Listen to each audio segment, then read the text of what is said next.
Well, today we are going to talk about the whole issue of marriage, covenant, and divorce.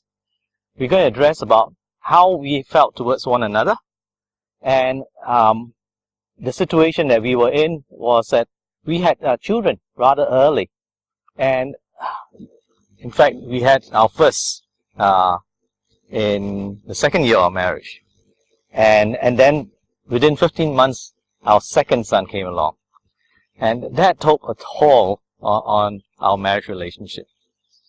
So there was a lot of pressure to meet up to taking care of children and taking care of Tim. But then I had my whole focus on the children with a lot of expectation, from my husband. So deep inside, I have always felt very discouraged and disappointed for many, many years. And I think I found a way to get attention. And I always say, if anything goes wrong, I'll just say, forget it, let's divorce. I use the big word D a lot, like water, And, I'm a nice girl. I don't curse a lot, and I speak nicely, and I say, let's get divorced, and, whether it's a stronger tone or whatever. Every time I'll be talking like that. If I can't get through to him, okay, that's enough, I'll get a divorce, and then I'll move off. That didn't help me, because I got very discouraged every time she used the word divorce, because something hit right into my heart. While that was happening, when I came back from my busy work schedule, what I really wanted was a nice, loving wife and a place I could rest. But that wasn't what was happening at home, because the children needed her attention, and I needed to contribute to whatever was happening at home.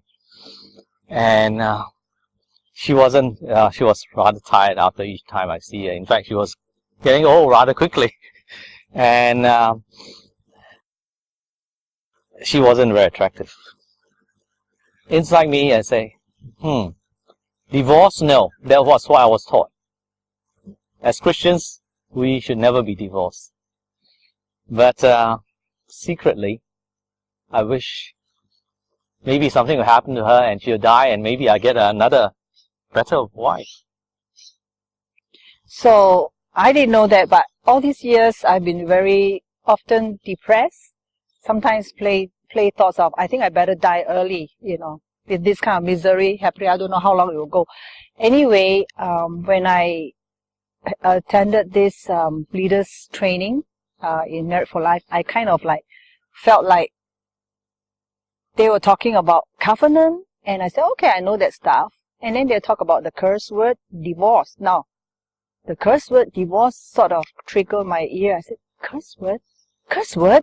I don't curse. It kind of like, I struggled. I said, my gosh, I curse. And I felt bad, and I really felt terrible. And so I came back and I just said, well, I'm sorry that I've been using a lot of curse word. I'm cursing my marriage to death all the time, and just repented before him. And I said, I'll try not to curse. But it's not easy, because I've been using it so often that when those days I had it, I said, let's forget it. And I dare not use the word D word, but anyway, that was the turning point of my own personal habit of thinking divorce.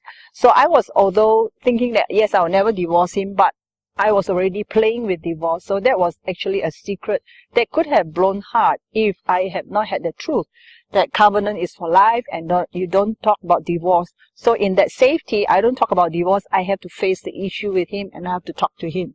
I didn't understand covenant either, because I did not put covenant ahead of my own selfish needs. And therefore, I was always looking to her to satisfy my needs.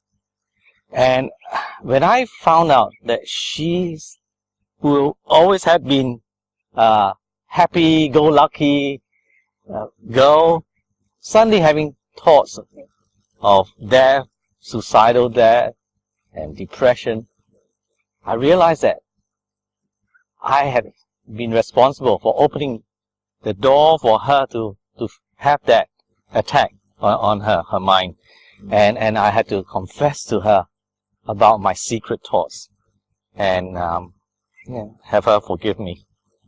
And since then, we have been able to work through some of the issues of our marriage, and right now we pray for one another to have a long life together as a married couple.